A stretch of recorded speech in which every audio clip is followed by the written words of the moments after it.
Suatu ketika di sebuah peternakan di sebelah kolam, induk bebek sedang duduk di sarangnya.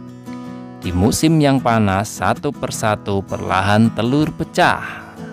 Tapi satu telur belum menetas. Kek bebek mendengar semua itu dan pergi menemui ibu bebek.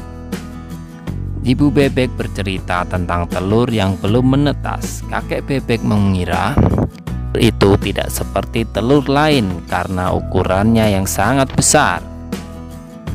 Setelah menunggu beberapa hari, telur besar itu menetas. Induk bebek itu dapat melihat bahwa anak itik itu tidak sama dengan yang lain. Itu lebih besar, putih dan jelek. Ibu bebek yakin bebek itu akan berubah dan menjadi seperti yang lainnya. Induk bebek dan anak itik berenang di kolam, dan si bebek jelek jauh daripada yang lain. Ibu bebek sangat senang dengan ini. Usai berenang, induk bebek membawa anak itik ke halaman pertanian untuk bermain. Hewan ternak lainnya lihat anak itik jelek dan sangat jahat kepadanya. Mereka mengatakan kepadanya bahwa dia terlihat jelek dan dia tidak terlihat seperti anak bebek lainnya. Si bebek jelek menjadi sangat sedih sekali. Induk bebek tidak senang dengan hewan lainnya dan suruh mereka meninggalkan anak bebek jelek sendirian.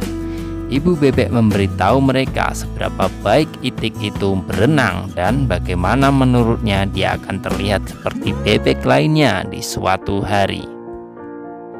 Hari-hari berlalu dan tidak ada yang mendengarkan induk bebek itu. Hewan-hewan ternak lainnya masih mengolok-olok si anak itik jelek.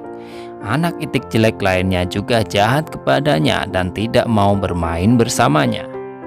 Bebek jelek merasa sangat sedih. Dia tidak ingin berada di pertanian lagi. Suatu malam dia kabur. Dia pergi sangat jauh dan tidur di rawa-rawa lumpur. Keesokan paginya si itik terbangun untuk melihat beberapa bebek liar. Beberapa bebek liar menatapnya. Dia bertanya kepadanya apakah dia bisa bersama mereka. Mereka mengatakan kepadanya dia sangat jelek sehingga tidak bisa tinggal bersamanya.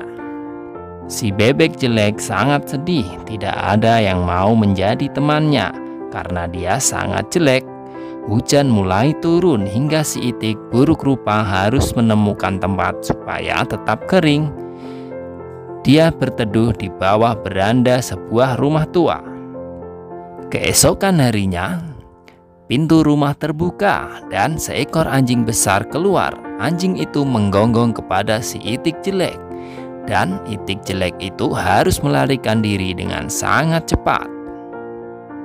Baiklah teman-teman, sebelum kita lanjut ceritanya, jangan lupa like dan subscribe dulu ya.